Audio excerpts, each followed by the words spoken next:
बिस्मिल्लाहिर्रहमानिर्रहीम। मैं सैफुर्रहमान अपने यूट्यूब चैनल में आप लोगों से मुखातिब हूँ। उम्मीद है आप सब लोग खैरियत से होंगे और पाकिस्तान की खैरियत, सालमियत और ख़ुद मुख्तियारी के लिए हमेशा की तरह दुआ गो रहेंगे। इस चैनल को सब्सक्राइब करें, इससे हमें ज़्यादा हौसला मिलता है। लाइक भी ज़रूर कीजिए अगर वीडियो अच्छी लगे, और साथ में अपने राय का इजहार भी कमेंट में ज़रूर कीजिए। पाकिस्तान की सियासत में जैसा कि नशेब फराज, ऊंच नीच, पगडंडियों की तरह आजकल हुकूमत एक ख़त्म हो चुकी है, दूसरी आ चुकी है। इसका अभी तक तो नहीं मालूम कि क्या होने जा रहा है, क्या होगा क्या नहीं।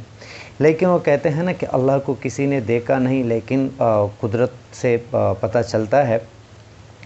तो ये हुकूमत भी जैसे जिस तरीके से आई हुई है, जिसका इंतखाब है, उससे पता तो यही चलता है कि शायद उसी का तसलसल कायम रखते हुए आगे चलेगी, आगे बढ़ेगी। बहर क्या, इसका एक पहला नतीजा मैं आप लोगों के सामने पेश कर लेता हूँ। इमरान ख़ान के बांझे हफीज़ुल्लाह नियाज़ी के बेटे बैरिस्टर हसन नियाज़ी साहब, जैसा कि कुछ दिन पहले उसको गिरफ़्तार किया गया, तो बहुत सारे टीवी चैनल्स और सोशल मीडिया पर ये बातें हो रही कि उसका जो है ना ट्रायल मिलिट्री कोर्ट्स में शुरू हो चुका है या शुरू हो रहा है। तो ये एक ऐसी बात है। वैसे ये सब कुछ तो होगा, क्योंकि अगर पूरे पाकिस्तान पर नज़र दौड़ाई जाए तो कहीं पर घर जलाए जाते हैं, तो कहीं पर लोगों के कारोबार बंद कर दिए जाते हैं। 5,500 बच्चियों के साथ यूनिवर्सिटी में क्या हुआ सबको मालूम है। वीडियो मौजूद, मुख्तलिफ़ अवकात में वीडियो भी सामने आ रही हैं। और इसी तरह पर हर तालीमी इदारे और बाकी इदारों में कितनी मजबूर औरतों के साथ, मर्दों के साथ, बच्चों के साथ, बच्चियों के साथ क्या होता आ रहा है। हमारे पीर साहिबान, जिन पर अक्सर लोगों ने यहाँ तक ईमान पुख्ता किया हुआ है कि आखिरत में भी हमारा सब कुछ यही माफ़ करेंगे, नऊज़ुबिल्लाह, अपनी बच्चियों को उनकी खिदमत में सारी ज़िंदगी देते हैं। और इसमें आप लोगों को मालूम है कि पाकिस्तान में 8 साल, 2 साल से लेकर 3 साल, 5 साल, 9 साल, 10 साल और कमसन बच्चियों के साथ क्या कुछ नहीं हुआ आज तक। तो कहने का मकसद ये है कि हमारी अदालतें या तो थक चुकी हैं, या जज कम हैं, या जिस तरह से मतलब है केस ज़्यादा हो गए हैं, या तो केस ज़्यादा हो चुके हैं जिसकी वजह से मिलिट्री कोर्ट्स में केसेस पहुंच चुके हैं, या कुछ और है, उसका मुझे भी नहीं मालूम। अगर मालूम है तो मैं बता नहीं सकता। बाहर क्या सब कुछ हो सकता है और हो रहा है। सॉरी।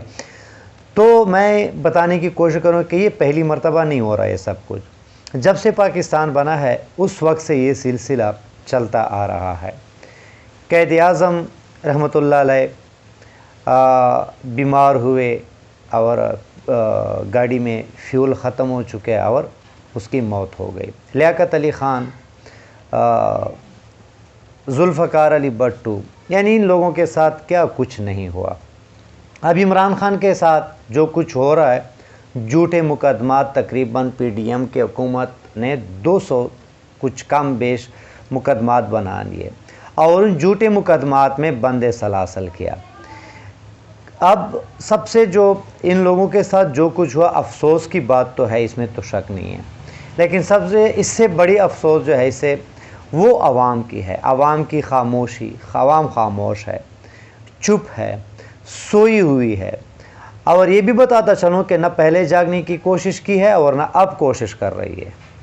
और ये भी नहीं कि जागने से मुराद ये है कि आप तोड़ फोड़ करें, इदारों पर हमला आवर हों, आइन की पामाली करें या कानून को हाथ में लें। नहीं, जो आइन एक इजाज़त देता है अपने एहतजाज का, वो एहतजाज तो करना चाहिए, जो कि हम नहीं कर रहे। सुप्रीम कोर्ट का फ़ैसला जारी होता है, उस पर अमल नहीं होता। आइन की धज्जियाँ उड़ाई जा रही है, एक भी काम आवाम के फ़ायदे के लिए नहीं हो रहा, लेकिन आवाम सो रही है। कि कहीं कोई जाग न जाए, हमारे जागने से कोई और न जागे, किसी की नींद में खलल न पड़ जाए, किसी को बुरा न लगे, कहीं हमें महंगाई बेइज्जती के अलावा मज़ीद सज़ा न दे तो सोने दो। लेकिन पड़ोसी ममालिक कहाँ से कहाँ पहुँच चुके और हम अभी तक इस पर लगे हुए हैं कि बॉर्डर पर किसका कितना पैर ज़्यादा उठता है, कौन कितने ज़्यादा नारे लगाता है, छलांगे लगाता है। वो भी हमारे इदारे हैं, हमारी इज़्ज़त है, लेकिन फिर भी इन चीज़ों से अगर हमारी तवज्जो आवाम की तरफ आ जाए तो ये बहुत बेहतर होगा। और मुल्क आवाम से तरक्की कर लेते हैं जब आवाम पर फोकस किया जाए। दूसरी तरफ इलेक्शन कमीशन भी 90 दिन में इलेक्शन के लिए तैयार नहीं, नई हल्का बंदियों का बहाना बना रहे हैं। बहाना तो पहले से कितने दिन हो चुके हैं जो पंजाब असम्बली को तहलील किया हुआ है, KPK को, अभी तक इलेक्शन नहीं हुए। लेकिन मैंने तकरीबन 10 दिन पहले कहा था कि मार्च में इलेक्शन होने हैं सेनेट के और फरवरी में इलेक्शन ज़रूरी होंगे, आम इंतखाबात। तो इस सिलसिले में राजा रियाज़ ने काशिफ़ अब्बासी के प्रोग्राम में इसी बात को कन्फर्म किया कि 15 फरवरी या 2 दिन पहले या 2 दिन बाद में इलेक्शन होंगे और ज़रूर होंगे। और ये भी इतने दावे से कह दिया कि कलम कागज़ उठा लें और इस पर लिख लें। तो यानी और राजा रियाज़ कोई लीडर नहीं है, किसी इदारे के सरबराह भी नहीं है, बस एक PTI के टिकट से पास हो गया और फिर जो है ना लोटा बन गया और अपोजिशन लीडर बन गए। तो इसका दिया हुआ नाम अगर प्राइम मिनिस्टर, उसका दिया हुआ नाम प्राइम मिनिस्टर ने केयर टेकर के लिए बन सकता है और वो भी बिला रोक टोक के कोई एहतजाज कुछ भी ना हो, तो ये तो ज़रूरी है कि उसको बुज़ुर्गों की दुआएं हों या बुज़ुर्गों के हाथ उसके सर पर हों, तो इसलिए उसकी बात को तरजीह दी जा सकती है। तीसरी बात कि इमरान खान और बल्ले का निशान इस दफ़ा बैलेट पेपर पर नहीं होंगे। मतलब आने वाले इलेक्शन में PTI को इलेक्शन से आउट करेंगे। ये पेशनगोई भी राजा रियाज़ ने की है, ये भी उसकी बात दुरुस्त हो सकती है, लेकिन क्या